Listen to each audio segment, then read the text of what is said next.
So today I'm going to be reviewing the Samsung Galaxy A35 5G, and this is a very important phone. A lot of international markets are of course interested in it, but in the US we are not getting the A55. So that means a lot more people are going to be interested in this phone. So with all that being said, let's talk about it and let's go into the details on the A35 5G.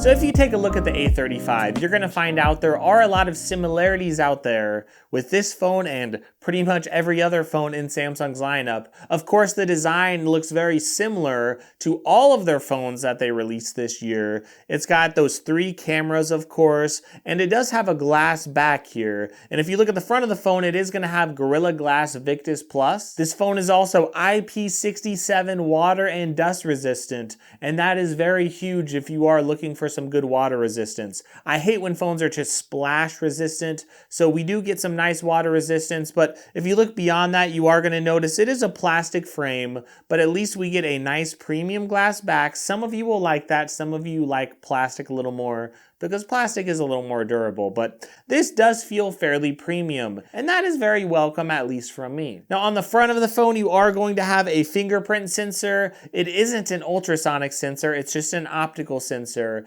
but it is still very fast and reliable, even through a tempered glass screen protector. So this phone does not have a headphone jack, but it does have a micro SD card slot, and that of course is very welcome. And it does have dual speakers, one on the bottom and one on the top here, and the speakers did sound fairly loud. I will say they're not perfect. They're not going to sound like amazing quality like the higher end phones, but they were actually fairly good, and I was pretty impressed with them for the money. Now, if you look beyond the design, you are going to find out that this phone, in so many ways, it is going to be very similar to something like the Galaxy A54. This has the Exynos 1380 processor, just like the Galaxy A54. This also has a gorgeous display, a Super AMOLED display, 120 Hz with a lot of brightness on it. Now the display is 6.6 inches, so it is a little bit larger than something like the Galaxy A54. And it's a 2340 by 1080 resolution, but it still looks gorgeous for entertainment. It looks absolutely incredible. It can get up to 1000 nits of brightness, and I know that's not the 2000 plus nits we've seen in some other phones, but it's actually very, very good, and I think it's going to be more than enough brightness for pretty much everyone out there. And this display, again, it looks great. Samsung does a tremendous job with their displays, and I'm especially happy that they are bringing the price point of $300 to $400. That is the retail price here, $400, getting an AMOLED display. It's nice when there are some other manufacturers out there that are still holding back at $300 to $400. I know the Moto G Power 2024, for example, it does not have an AMOLED display. So to get an AMOLED display here, it is expected, but it still looks really, really good, and I am pretty impressed with it. Of course, with that refresh rate, everything feels super smooth when you're scrolling, but the big improvement this year compared to the A34, it is going to be the processor. Getting this Exynos 1380 is a big deal, but it's actually, in my opinion, an improvement over even the A54, and let me explain. When I had the A54 5G, it was a very good phone, but one thing I noticed was every once in a while I would get some weird accidental clicks. I would click into some things when I didn't mean to, and I was wondering why that would happen, and I was wondering if the phone was just stuttering every once in a while, and that could have possibly been because of overheating. Sure enough, I looked around, and GSM Arena did confirm that the A54 was having some overheating issues. So yes, this does have the same processor as the A54, but I'm actually getting a lot better performance, a lot more stable performance, and I'm not having any weird accidental clicks, whether I have a screen protector on or not. So I'm very happy with this A35 5G. It does feel like a little bit of an improvement as far as the performance over the A54. So I get you might find the A54 on sale, and you might be tempted to just go run up and grab it, especially if it's just a little bit cheaper than this. But do keep in mind that this phone, I know it retails for $400, but Samsung discounts their A lineup all of the time. And I'm not gonna be like a lot of other reviewers that just give you a thumbs up or a thumbs down based on the retail price. I do realize that I want my reviews to actually last over time. And what you'll find with this phone is it will go on sale. And I get $400. It's a little bit steep for this phone in some ways. It's still a very good phone for $400, don't get me wrong. But what you're gonna find is that this phone will be on sale for $350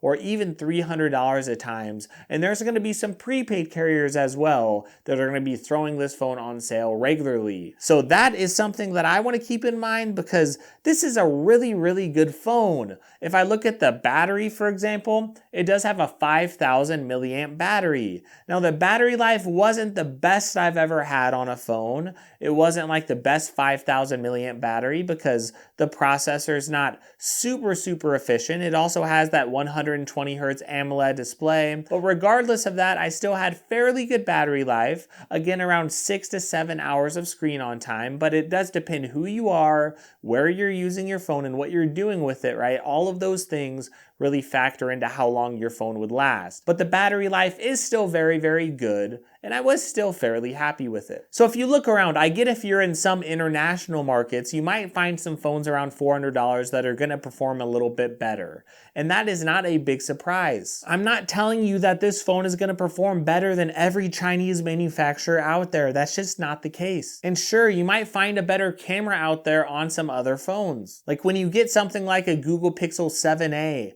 that is gonna be a steal of a deal. That phone's going on sale quite a bit and the cameras are very good. So if you find that for the same price, I get it. The Pixel 7a is probably gonna have better photos. But that doesn't mean that this phone is a slacker. In fact, I would say it's a very balanced phone compared to some other phones out there. So the main camera on this phone is a 50 megapixel wide camera. There's also an 8 megapixel ultra wide and a 5 megapixel macro camera. I always find macro cameras to be very useless, but the main camera on here, it's actually fairly good, and I was surprised because normally Samsung, they really try to make everything super vibrant, and sometimes they make things a little too vibrant. But these photos, they were actually a little more realistic, and I personally like that. I thought the photos coming out of this phone were actually very good. And they're not perfect, don't get me wrong. Like I said, I don't think they're gonna be quite as good as something like a Pixel 7a, but I do think they're actually gonna be sorta close, and the pictures are gonna be more than satisfactory for most people. Like,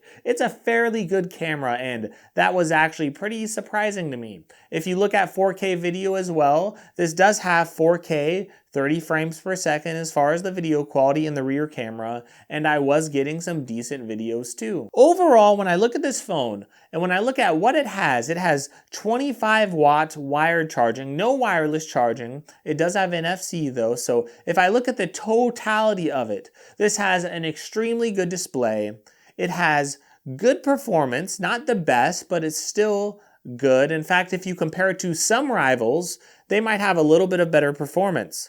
But those rivals might not have a better display. Those rivals might have a little bit of a worse camera to give you that better performance. So a lot of those rivals are very uneven where they have one thing that's really good. Or maybe you have to buy a phone that won't give you reliable software updates. A lot of companies out there will only give you one big software update, especially on a $200 or $300 phone or a $400 phone. A lot of companies aren't giving good reliable software updates like Samsung. But this phone has a really good display. It has pretty much everything that you would want. Maybe you would want at least a little bit of wireless charging. I do understand that. But if you compare this in the US, mind you, with other devices around $400, I think this is going to be one of the more reliable devices for the money.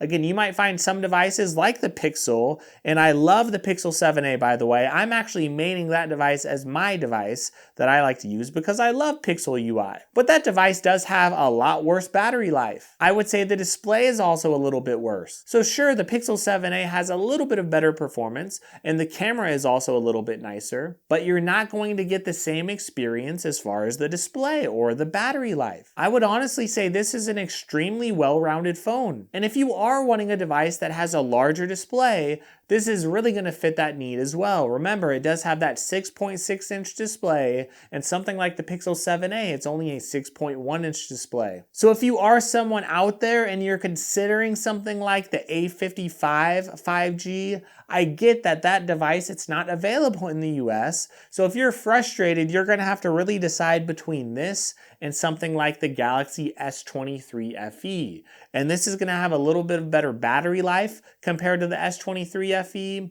Outside of that, you will get, sure, a little bit of better performance in that FE. You're going to get some other things in the S23 FE. I get that, but you're also going to have to spend more money to get it. And if you give it a month or two, you're going to find both devices are going to go on sale. And I would say the better deal out there might be the A35. So in the US, is it worth buying the Samsung Galaxy A35 5G? I would definitely say yes. Samsung, from what I'm seeing, they're going to give up to 4 years of operating system updates, 5 years of security updates. You're going to get water resistance, so you won't have to worry about that damaging your phone. Just buy a good case and you're already going to have your device protected. You're going to have a device that has good performance. 6 gigs of RAM in the base model. I know that's not 8 or 12, but it's actually not bad at all. And you get a great display, good performance, good battery life, and a good camera.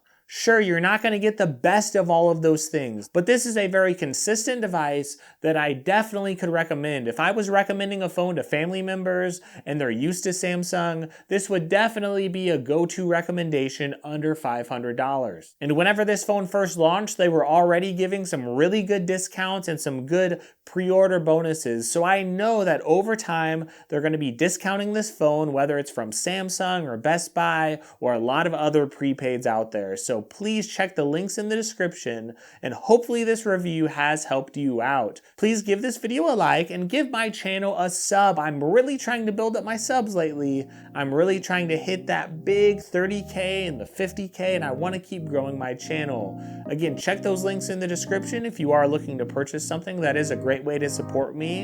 And also, check out some other videos if you get a little bit of time. Thank you so much. I hope you have a great day, and I really, really hope you enjoy your week.